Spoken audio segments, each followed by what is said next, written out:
跪下！天武郡郡主，家还不够小爷打的。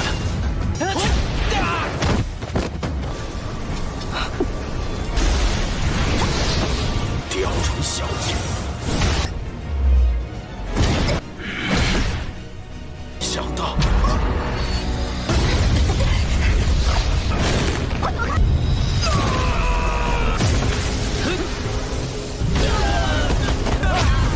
打下第一利器陨星刀吗？哦，这不是我们。 Halo guys, welcome back to KD Universe. Dan seperti biasa nih guys, Lord Suyang nih bos. Hari Selasa adalah salah satu hari kesukaan para subscriber terutama Mimin. Selain ada Dewa Suyang, juga ada Lord Lim Feng.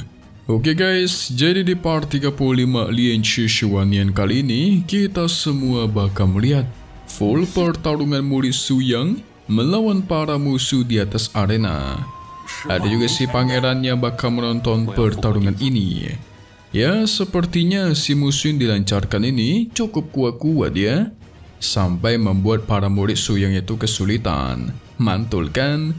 Maka dari itu, kita review sedikit dulu buat part sebelumnya, di mana kita semua sudah melihat Sekte Tianlan yang diserbu oleh 3 praktisi sombong.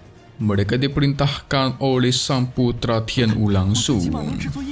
Pertarungan sempat terjadi dengan begitu sengit. Sang Yang menunjukkan kemampuannya dengan trik ilusi 3 orang. Sementara Cao Ce sibuk melawan 2 orang lainnya. Awalnya sih San Yang dan Cao Ce unggul ya guys. Tapi ketika si musuh wanita yang bernama Rauni mengeluarkan seluruh kemampuannya, dari situlah si San Yang mulai kesulitan. Begitu juga dengan Cao Ce. Sehingga terjadilah pertarungan sengit. Tapi semua situasi itu berubah ketika si naga hijau penjaga Sekte Tianlang mulai bergerak, di mana Rauni dimakan dan muncullah Dewa Suyang kita guys.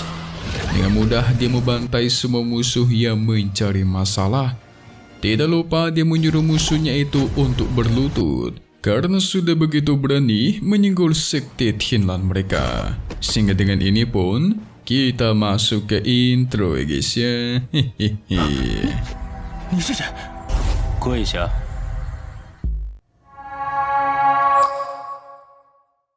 Melanjutkan dari yang kemarin, Suyang menyuruh si musuh untuk berlutut dan tuar. Itu musuh dipaksa berlutut dengan dikasih tekanan yang membuat dirinya auto berlutut. 跪下！天武郡郡主， Tentu Suyang penasaran siapa yang menyuruh mereka ini. Apakah Sekte Moyun atau Putra Kabupaten Tianwu? Sang musuh yang gak mau menjawab pun diperkuat tekanannya guys. Ini sudah bukan berlutut lagi, melainkan tengkurap guys. Akhirnya dia menjawab, Putra Kabupaten Tianwu lah yang menyuruh mereka, di mana mereka dijanjikan 1 juta manik-manik emas kalau berhasil menghancurkan Sekte Tianlan. Selain itu, mereka diberitahukan kalau luhur Sekte Tianlan sedang tidak di tempat, jadi Sekte Tianlan sangat aman buat diserbu. Suyang ingin tahu di manakah Putra Cao ini.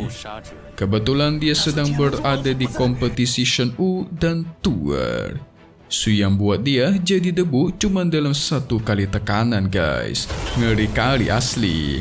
Suyang juga cuma butuh 1 kibasan, lukanya San Yang auto hilang. Sekte Tianlan sementara bakal dijaga oleh kakek Huang Tian. Tidak lupa dia memberikan Cao Ce formasi darah. Mungkin ada pil yang bisa dipelajari dari formasi itu, dan Suyang pun pergi. Sementara di sisi lain, Ting Feng sedang asik bertarung melawan ketiga orang yang berani meremehkannya kemarin. Dengan mantapnya Ting Feng membantai ketiga musuh itu.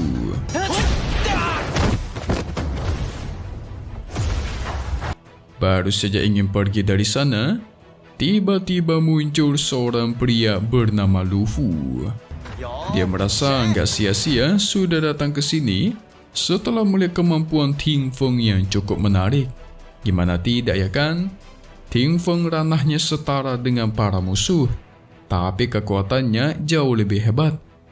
Lu Fu itu sudah berada di puncak ranah Tongtian, sehingga tanpa basa-basi, Ting Feng pun menerjang.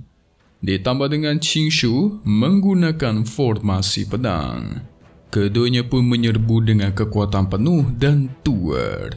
Itu serangan dengan mudah ditahan oleh Lu Fu, bahkan masih bisa mementalkannya pula. Hong Yan juga mencoba menyerang juga dikalahkan.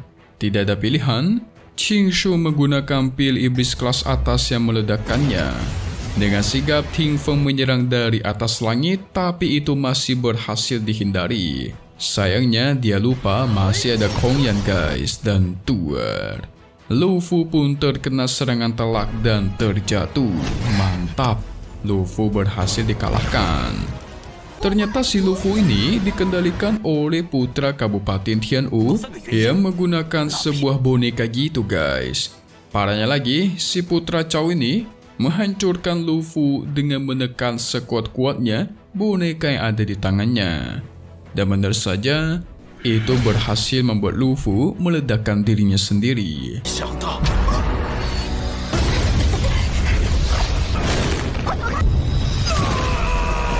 Untungnya Qing Shu menyadari itu dan sempat melindungi mereka semua dengan pedangnya guys. Hong Yan sadar kalau Lu Fu ini dikontrol dengan mantra pengendali. Makanya gak heran dirinya bisa diledakkan secara tiba-tiba walaupun dari kejauhan. Setelah semua itu, ternyata si putra Cao masih ada kejutan lain. Dia mengeluarkan sebuah harta khusus yang menyerang langsung ke arah Qing Shu. Terbukalah sebuah formasi yang langsung memberangkap mereka bertiga guys.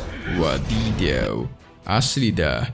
Ini orang masih begitu berani menyenggol para murid dari sekte Tianlan ya. Di sisi lain, ada 3 pangeran yang sedang asik menonton kompetisi pertarungan. Yang paling kiri bernama Xia Shang, merupakan pangeran kelima, dan yang paling kanan adalah pangeran ke-8 yang bernama Xia Zhou. Dan yang di tengah adalah pangeran yang lebih tua guys, yaitu pangeran ketiga bernama Xia Yu. Nama mereka depannya mirip-mirip ya. Mereka membicarakan kompetisi tahun ini yang mungkin bakal dimenangkan lagi oleh putra Kabupaten Tianwu. Selain itu, ada juga sedikit pembicaraan soal siapakah yang lebih disayang oleh sang ayah alias sang raja negara ya guys. Pertarungan pun terjadi di atas arena sungguh sengit. Tapi para praktisi dari putra Kabupaten Tianwu itu sangat kuat. Bagaimana tidak, rekor mencatatkan kompetisi belum lama dimulai, tapi putra Tianwu sudah memenangkan 7 pertandingan berturut-turut.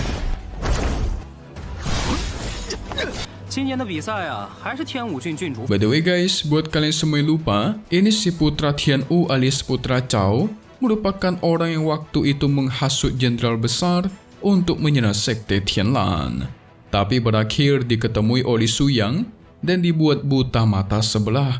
Selain itu juga hartanya diambil semua sama si Su Yang guys. Lupa kan kalian kan?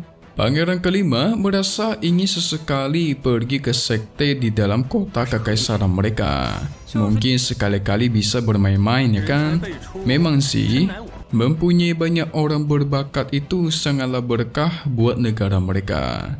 Jadi pangeran kelima ini mencoba mengetes kemampuan mereka di kemudian hari. Boleh. Coba datang aja ke sekte Tianlan, langsung lawan leluhurnya coba. Tapi sedang asik bicara, tiba-tiba muncul sebuah kapal besar dari atas langit. Yang tidak lain itu adalah Lord Su Yang guys. Su Yang langsung turun ke bawah, sampai membuat kedua praktisi yang bertarung itu auto tumbang. Semua orang penasaran siapakah itu. Kekuatan spiritualnya hebat sekali. Ketika mereka sadar kalau itu adalah Su Yang, sang putra Tianwu auto ketar-ketir dong. Segera Su Yang tarik ke bawah dirinya. Tentu mereka merasa aneh. Kok seorang tahap pemurnian Qi bisa menarik seorang tahap Yuanshen ke atas tanah dengan begitu mudah? Si pangeran juga bingung. Tahap pemurnian Qi tapi begitu berani mencari masalah dengan putra Cao Kabupaten Tianwu. Suyang yang kesal langsung mementalkan semua penonton di sana cuma dengan satu kali keluarin kekuatan. Dia malas mendengar bacotan para penonton guys, berisik sekali, udah kayak tetangga rese aja nih. Awalnya si putra Tianwu meminta pertolongan dari sang pangeran. Tapi ketika pangeran melihat kemampuan Suyang, mereka sadar Suyang ini bukanlah orang sembarangan. Sehingga si pangeran pun menyatakan, terkait urusan pribadinya putra Cao Kabupaten Tianwu, harus dia selesaikan sendiri. Kerajaan tidak bakal membantunya guys, nggak bakal ikut campur. Nah lo, mampus dah tu. Si putra Cao auto kesal dong, melihat ketiga pangeran yang tidak mau membantunya, cuman diam doang. Pangeran kelima sempat merasa tertarik dengan Suyang, tapi ternyata putra Cao masih ada trik lain. Dia tidak terima sudah dipermalukan oleh Suyang sedemikian rupa, sehingga dia langsung mengeluarkan pedang meteor, dan itu merupakan senjata tertajam pertama milik kerajaan Xia mereka.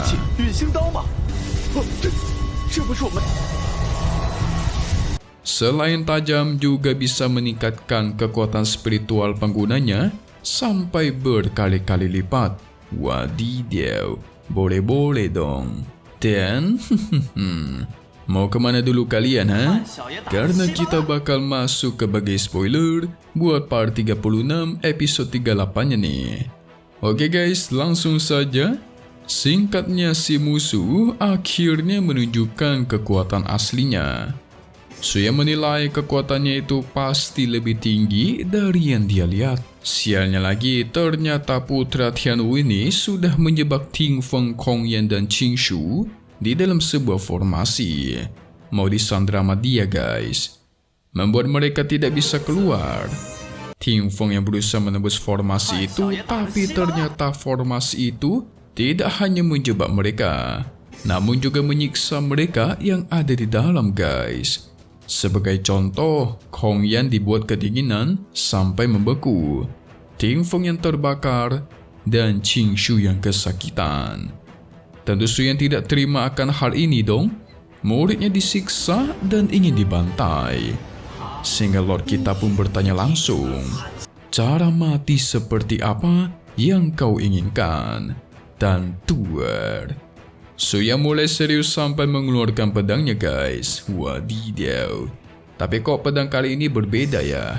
Bukan warna kuning emas lagi, melainkan warna ungu nih. Menarik. Kalian mesti ingat ya guys, Suyang itu orangnya hanya memberikan satu kesempatan. Nggak ada kesempatan kedua kalinya ya. Nah, si putra Tianwu ini sudah menyinggol sekte Tianlan buat kedua kalinya nih. Mimi yakin bahkan di hadapan para pangeran sekalipun yang sangat berkuasa, si putra Tianwu juga nggak bakal selamat. So, kita bakal melihatnya lagi di part 36 ya guys. Selesai dulu untuk part 35 Lian Qi Shiwan Nian 100,000 Years of Revining Qi. Update lagi nanti untuk part-part selanjutnya, dan pastinya hanya di sini KD Universe. Thank you buat kalian semua yang nonton dan selalu support channel Mimin. Semoga kalian semua sehat selalu ya. Mimin pamit undur diri dulu. Kita bakal ketemu lagi di video-video selanjutnya. Oke kalau gitu, see you guys.